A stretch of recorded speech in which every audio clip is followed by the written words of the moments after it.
Welcome to special analysis. నేను రమ్మ మండవ. ఈరోజు అనాలిసిస్లో భాగంగా మనం తీసుకోబోతున్న టాపిక్ ఏంటంటే కేసీఆర్ పై చంద్రబాబు నాయుడు సైలెంట్ రివెంజ్ అని చెప్పి నేను టైటిల్ పెట్టాను. దాని కంటిన్యూషన్గా సీన్లోకి రేవంత్ అని చెప్పేసి నేను టైటిల్ కూడా పెడతాం జరిగింది. ఆ అంశం గురించి ఈరోజు మనం మాట్లాడుకునే ప్రయత్నం చేద్దాం.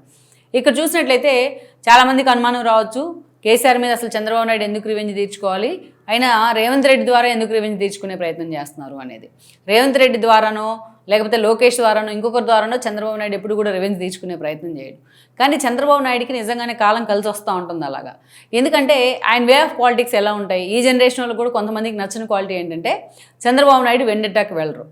ఎవరైనా సరే తనకి ప్రత్యర్థులు ఉన్నా సరే వాళ్ళని ఏదో ఒక రూపంలో వాళ్ళని కన్విన్స్ చేసుకునే ప్రయత్నం చేసుకుంటారు ఆయన. అంతేకాదు ప్రత్యర్థిని ఆ చిరకాలం ఆ ప్రత్యర్థిత్వాన్ని కానీ ఆ శత్రుత్వాన్ని కానీ కొనసాగించడానికి ఆయన ఇష్టపడరు. సో అది తరాలు మారుతున్న ఆయన స్టైల్ ఆఫ్ పాలిటిక్స్ చేంజ్ వచ్చిందేమో కానీ ఈ విషయంలో ఆయన వ్యక్తిగతంగా ఈ విషయంలో మాత్రం ఆయన ఎక్కడా కూడా ఈ విషయాన్ని మార్చుకోవడానికి ట్రై చేయడు. దానికి ఒక మంచి ఎగ్జాంపుల్ ఏంటంటే మొన్నటి ఎన్నికల సమయంలో 24 ఎన్నికల కంటే ముందుగా 23 చంద్రబాబు నాయుడిని అరెస్ట్ చేయడం జరిగింది జగన్మోహన్ రెడ్డి స్కిల్ డెవలప్మెంట్ కేసులో. ఆ రోజు ఆ అరెస్ట్ని ప్రపంచం మొత్తం ఒక రకంగా చూసింది. చంద్రబాబు నాయుడికి మద్దతుగా ఆ రోజు ప్రపంచం మొత్తం మాట్లాడింది. కానీ అదే అరెస్ట్ను కేటీఆర్ కానీ కేసీఆర్ కానీ అదేవిధంగా హరీష్ రావు కానీ హేళన చేశారు. చాలా దారుణమైన హేళన చేశారు. పక్క రాష్ట్రంలో జరుగుతున్న ధర్నాలతో నిరసనలతో మా పక్క రాష్ట్రంలో ఏదో ఇష్యూ ఉంటే మాకేం పని అని మాట్లాడారు, మీ దగ్గర ధర్నాలు చేసుకొని ఇవ్వండి అని లోకేష్ రిక్వెస్ట్ చేస్తే ఐటీ ఎంప్లాయీస్ గురించి మీ రాష్ట్రంలో చూసుకోండి లా అండ్ ఆర్డర్ ఇష్యూలు క్రియేట్ చేస్తారని కేటీఆర్ అవహేళన చేశారు. ఇది ఒక మిలీనియం జోక్ అన్నారు ఆయన. హరీష్ రావు కూడా ఇలాగే మాట్లాడారు. కనీసం ఇలా మాట్లాడుతుంటే కేసీఆర్ ఆ పార్టీ నుంచి వచ్చినవాడు అయ్యుండి చంద్రబాబు నాయుడు శిష్యర్కుల్లో పనిచేసినవాడు అయ్యుండి కూడా కేసీఆర్ ఎక్కడా దాన్ని ఖండించే ప్రయత్నం చేయాల. ఆ రోజు అధికారాన్ని చూసుకుని అంత బలుపు అది మదం అహంకారం అంటాం కదా అదనమాట. సో అవి ఆ తర్వాత ఎలా వాళ్ళకి బౌన్స్ బ్యాక్ అయినాయి కూడా మనం చాలాసార్లు చెప్పుకున్నాం.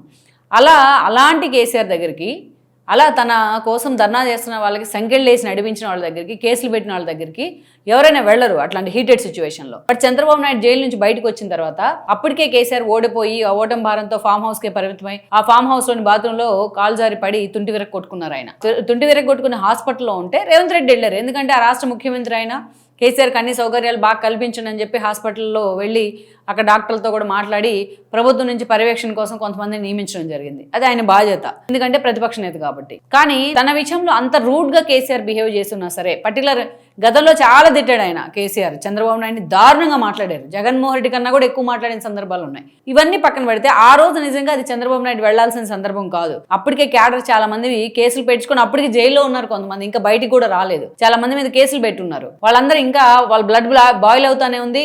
ఈయన వెళ్ళి కేసీఆర్ దగ్గర కూర్చొని ఆయన పరామర్శించడం జరిగింది. అందరూ చాలా మంది విమర్శలు చేశారు అప్పుడు చంద్రబాబు నాయుడిని. కానీ ఆయన అభిమానించే వాళ్ళు మాత్రం ఆయన స్టైల్ ఆఫ్ పాలిటిక్స్ అంతే, ఆయన వెండెట్టాకి వెళ్ళరు అని చెప్పుకున్నారు. అది నిజమే. అది ఈ వెండెట్టాకి వెళ్లే చంద్రబాబు నాయుడు అయితే రాజశేఖర రెడ్డి తన మీద కేసులు వేయించే ప్రయత్నం చేశారు. విజయమ్మ తన మీద కేసులు వేయించే ప్రయత్నం చేసింది. జగన్మోహన్ రెడ్డి తను చాలా దారుణంగా విమర్శించే ప్రయత్నం చేశారు 2014 ఎన్నికల కంటే ముందు. మరి 14 నుంచి 19 దాకా చంద్రబాబు నాయుడే ఆ రోజు అధికారంలో ఉన్నారు. అంతేకాదు కూటమితో కలిసి అధికారంలోకి వచ్చారు. ఎన్డీఏలో భాగస్వామిగా ఉన్నారు 2.5 ఏళ్ల పాటు విడిపోక ముందు. అప్పుడైనా సరే ఆడు మోడీతోనో అమిత్ షానో చెప్పి జగన్మోహన్ రెడ్డి మీద ఉన్న కేసుల్ని ఆయన పుషప్ చేయించవచ్చు. కానీ అలా చేయలేదు ఆయన. సో అదే వెండెట్టా తీసుకునే చంద్రబాబు నాయుడు. సరే అది కూడా పక్కన పెడదాం. ఈరోజు అధికారంలోకి వచ్చారు. మోడీకి ఈరోజు చంద్రబాబు నాయుడు ఎన్డీఏలో కీలక భాగస్వామిగా ఉన్నారు. నితీష్ లాంటి గోడ మీద పిల్లలను చూసిన తర్వాత చంద్రబాబు నాయుడు గొప్పతనం ఏంటి, ఆయన మాటిస్తే ఎలా నిలబడతాడనేది మోడీకి అమిత్ షాకి అర్థమైంది. అందుకే ఈరోజు చంద్రబాబు నాయుడుకి వాళ్ళు రెడ్ కార్పెట్ వేస్తూ ఉన్నారు, ఆయన కొడుకుతో పాటు ఆయనకు కూడా. అలాంటిది ఈరోజు చంద్రబాబు నాయుడు ఒక మాట చెప్తే లిక్కర్ స్కామ్ వ్యవహారంలోనో లేకపోతే జగన్మోహన్ రెడ్డి ఆల్రెడీ ఉన్న సిబిఐ ఈడీ కేసుల విషయంలోనో చిన్నగా ఫోకస్ పెడితే చాలు జగన్మోహన్ రెడ్డి మళ్ళీ వెళ్ళి జైల్లో కూర్చోవాల్సి ఉంటుంది. కానీ ఆ యాంగిల్లో చంద్రబాబు నాయుడు ఎప్పుడు కూడా ఆ దిశగా ప్రయత్నం చేయరు. తన జైల్లో పెట్టాడు కదా, కేసీలో చోటు కేసు క్రియేట్ చేసి తన క్యారెక్టర్ని అవమానించారు కదా, తన భార్య క్యారెక్టర్ని అవమానించారు కదా, తన కొడుకు పుట్టుకుని హేళన చేశారు కదా. అయినా సరే చంద్రబాబు నాయుడు వెండెట్టా తీసుకుందాం అని అనుకోరు. కానీ ఆ విషయంలో కొంత లోకేషే బెటర్ అనుకోవాలి ఈ జనరేషన్ వాళ్ళకి. సో అలాంటి చంద్రబాబు నాయుడికి ఆయన వెండెట్టా తీసుకోవాలనుకోకపోయినా, ప్రతీకారం తీర్చుకోవాలి తన శత్రువులు లేకపోయినా ఉన్నాను అనుకున్నా, కానీ ఆయన ఎప్పుడు సొంతగా ఆ దిశగా ఫోకస్ పెట్టరు. కానీ ప్రకృతే చాలాసార్లు ఆయనకు సహకరిస్తుంది. ఇది ఎన్నోసార్లు చెప్పాను నేను ఈ విషయాన్ని. గతంలో మనం చూస్తే జగన్మోహన్ రెడ్డి ఎప్పుడైతే ఆ రోజు పార్టీ పెట్టి కాంగ్రెస్ నుంచి బయటకు వచ్చి పార్టీ పెట్టిన నిత్యం లేచిన దగ్గర నుంచి చంద్రబాబు నాయుడు జరుగుతూ ఉండేవాడు. తిట్టి జగన్మోహన్ రెడ్డి జైలుకి వెళ్ళి కూర్చున్నారు 16 నెలల పాటు. జగన్మోహన్ రెడ్డి అండ చూసుకొని ఆ రోజు గాలి జనార్దన్ రెడ్డి రెచ్చిపోయేవాళ్ళు. ఎందుకంటే ఓఎంసీ అక్రమాల పేరుతో వీళ్ళు బుక్ వేయడం జరిగింది టీడీపీ నేతలు. నాగ జనార్దన్ రెడ్డి ఆధ్వర్యంలో ఆ రోజు ఒక కమిటీ చేశారు ఓఎంసీ అక్రమాల మీద. వీళ్ళు అక్కడ చూడడానికని వెళ్తే అక్కడ ఏం జరుగుతుందని అనంతపురం బోర్డర్లో తరిమి కొట్టారు పాపం టీడీపీ నేతలను ఆ రోజున. ఇట్లాంటి సర్కాస్టిక్ ఇష్యూలు చాలా ఉన్నాయి. అయితే ఆ రోజు ఆ ఇష్యూ మీడియాలో బాగా ఫోకస్ అయితే గాలి జనార్దన్ రెడ్డి వచ్చి బళ్ళారి నుంచి కర్ణాటక నుంచి హైదరాబాద్లో ప్రెస్ మీట్ పెట్టి చంద్రబాబు నాయుడు బండబూతులు తిట్టారు ఆ రోజున. అలా తిట్టిన 10 రోజులకే ఆయన వెళ్ళి ఏదో జైల్లో కూర్చున్నారు ఓఎంసీ అక్రమాల విషయంలో. చూడండి, ఇలా చంద్రబాబు నాయుడు మీద ఎవరైతే అట్లా బూతులతో విరుచుకుపడతారో సంబంధం లేకుండా నాన్సింగ్గా అలాంటి వాళ్ళందరి మీద ప్రకృతి పగ తీర్చుకునే ప్రయత్నం చేసింది చాలాసార్లు. అక్కడి నుంచి మనం చూసాం. మొన్న ఎన్నికల్లో జైల్లో పెట్టారు చంద్రబాబు నాయుడిని బలవంతంగా తీసుకెళ్ళి. ఏం జరిగింది? జగన్మోహన్ రెడ్డిని మొత్తుకున్నారు చాలామంది సీనియర్ నేతలు, నువ్వు పెట్టొద్దురా నాయన, పెట్టొద్దురా అని. కానీ పెట్టారు తీసుకెళ్ళి. 11 సీట్లకి జగన్మోహన్ రెడ్డి పరిమితం అయ్యారు. ఈరోజు అసలు ఆ సీన్లోంచి ఆ 2 ఏళ్ళు అవుతున్న ఆ 11 ఫ్లేవర్లోంచి జగన్మోహన్ రెడ్డి బయటికి రాలేకపోతా ఉన్నారు. గుర్తులో పడ్డ బలిలా కొట్టుకుంటోంది ఆ పార్టీ. భవిష్యత్తు ఏంటి అనేది అర్థం కాని సిచ్యువేషన్లో ఉంది. అదెలా పక్కన పెడితే ఆ రోజు కేసీఆర్ వీళ్ళందరూ ఒక లెక్క చంద్రబాబు నాయుడు ప్రత్యర్థులు. నిజంగా జగన్ లాంటి వైఎస్ రాజశేఖర రెడ్డితో పోరాటం చేసి జగన్మోహన్ రెడ్డి లాంటి ఒక ప్రతిపక్ష నేతతో పోరాటం చేయాల్సి రావడం కూడా చంద్రబాబు నాయుడు దురదృష్టమే నిజంగానే. అక్కడి నుంచి మనం చూస్తే ఇక కేసీఆర్ వీళ్ళందరిది ఒక లెక్క అయితే కేసీఆర్ది ఒక లెక్క. టీడీపీ లాంటి ఒక పార్టీ తెలంగాణ వేదిక మీద ఉంటే చంద్రబాబు నాయుడు లాంటి ఒక టవరింగ్ పర్సనాలిటీ తన ఎదురుగా ఉంటే కేసీఆర్ తట్టుకోలేరు.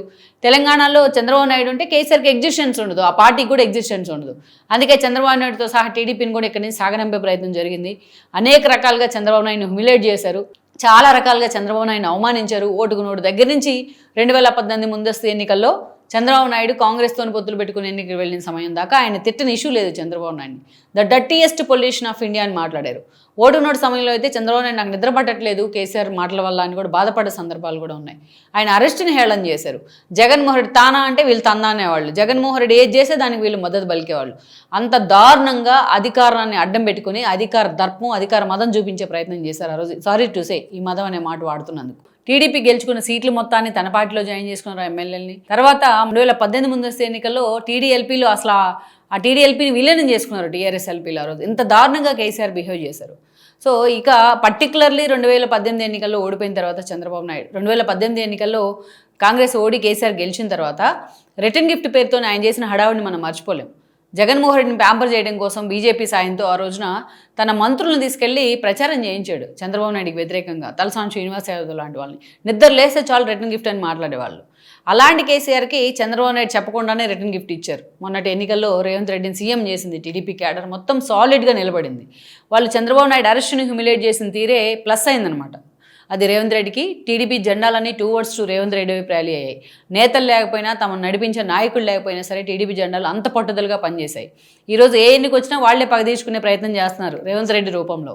ఈరోజు చూస్తే రేవంత్ రెడ్డి అసెంబ్లీ వేదికగా తనకు అవకాశం వచ్చినప్పుడల్లా టీఆర్ఎస్ వైపు ఎందుకు చూడాలి, బీఆర్ఎస్ని ఎందుకు ఈరోజు గెలిపించాలి, బీఆర్ఎస్ వైపు మళ్ళీ ఎందుకు బీఆర్ఎస్ని అధికారంలోకి తేవాలని క్వశ్చన్ వచ్చినప్పుడల్లా టీడీపీ గద్దెలు పగలగొట్టినందుక, టీడీపీని తెలంగాణ నుంచి దూరం చేసినందుక, చంద్రబాబు నాయుడు అరెస్టును హేళన చేసినందుకు అని మాట్లాడుతూ ఉన్నారు. ఇవన్నీ టీడీపీ క్యాడర్ కానీ చంద్రబాబు నాయుడు కానీ ఆయన అభిమానులు కానీ అడగాల్సిన క్వశ్చన్స్. అవన్నీ ఈరోజు రేవంత్ రెడ్డి అడుగుతూ ఉన్నారు. అసెంబ్లీ వేదికగా ఈరోజు కేసీఆర్ పరువు తీస్తూ ఉన్నాడు. ఆయన హరీష్ రావుని అదేవిధంగా కేటీఆర్ని అడ్డంగా ఇరికిస్తూ ఉన్నారు. ఈరోజు కాళేశ్వరం మీద సిబిఐకి ఇచ్చిన తర్వాత వాళ్ళ పేక మీద కత్తిలాగా అది వేలాడుతూ వస్తుంది. ఇంకోవైపు చూస్తే ఏదైతే ఫోన్ ట్యాపింగ్ విషయం కేసీఆర్ని వెంటాడుతూ వస్తుంది. ఇంకోపై ఆయన కొడుకైన కేటీఆర్ని పూర్తి స్థాయిలో ఫార్ములా 1 కేసులో ఆయన బయటికి తప్పించుకునే పరిస్థితి రావట్లేదు. అటు రాజకీయంగా, ఇటు వ్యక్తిగతంగా, ఇటు పార్టీ పరంగా అన్ని విధాలుగా కేసీఆర్ని ఆయన పార్టీని సమూలంగా తుడిచిపెట్టేసే ప్రయత్నం రేవంత్ రెడ్డి వైపు నుంచి జరుగుతూ ఉంది. రేవంత్ రెడ్డి ఏ నోటితోనైతే రేవంత్ రెడ్డి చంద్రబాబు శిష్యుడని ప్రచారం చేస్తూ వచ్చారో ఈ రోజున తాను చంద్రబాబు నాయుడు శిష్యుని కాదు అని రేవంత్ రెడ్డి చెప్తూనే అవసరమైనప్పుడు తను రాజకీయంగా ఎలాంటి అవసరాలు ఉన్నా మాట్లాడతాను కానీ బట్ రాజకీయమే అని చెప్తా ఈరోజు కేసీఆర్ అందు తేల్చుకునే ప్రయత్నం చేస్తున్నారు రేవంత్ రెడ్డి. అంత దూకుడుగా వెళ్తూ ఉన్నారు కేసుల విషయంలో కావచ్చు, మిగతా అంశాల విషయంలో కావచ్చు. నేను అసెంబ్లీ వేదికగా ధరణి విషయంలో ఎక్స్పోజ్ చేస్తూ ఉంటే హరీష్ రావు లాంటి రాజకీయ చాణక్యుడే నోరు మూసుకొని ఉండిపోవాల్సిన సందర్భం వచ్చింది. ఈ రోజున కూతురే ఆయన మీద తిరగబడతా ఉంది. చూడండి, ఎప్పుడైనా మనం అధికారం ఉంది కదా అని అధికార మదం అలాంటివన్నీ చూపిస్తే అది ప్రకృతే పగబడుతుంది మన మీద, అదే తిరగబడుతూ ఉంటుంది. అందుకే ఈరోజు కేసీఆర్కి ఇన్ని ఇబ్బందులు ఎదురవుతాయి. తన కూతురు ఒక్కటే చాలు తను నాశనం చేయడానికి ఈ రోజున.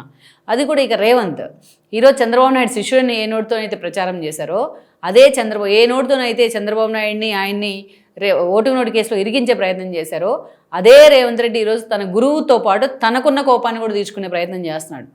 దీన్నే అంటారు రివెంజ్ అని. పోయి కత్తులు కటార్లు దుయ్యక్కర్లేదు, పాయింట్ బ్లాంక్లో గన్నులు పెట్టక్కర్లేదు. రాజకీయ వ్యూహాలతోనే, రాజకీయ చాణక్యుడిగానే తన గురువులాగే ఈరోజు తాను చేసే ప్రయత్నం, రాజకీయాలతోనే వాళ్ళకి చెక్ పెట్టే ప్రయత్నం రేవంత్ రెడ్డి ఈరోజు కాంగ్రెస్లోనే ఈరోజు నెంబర్ 1గా నిలబెడుతున్న పరిస్థితి ఉంది. లెట్స్ సీ మరి ఇదే చంద్రబాబు నాయుడుకి ఆ విధంగా రేవంత్ రెడ్డి తన గురుదక్షిణ ఇస్తున్నాడని మనం అనుకోవచ్చు ఇలాంటి సంఘటనల ద్వారా.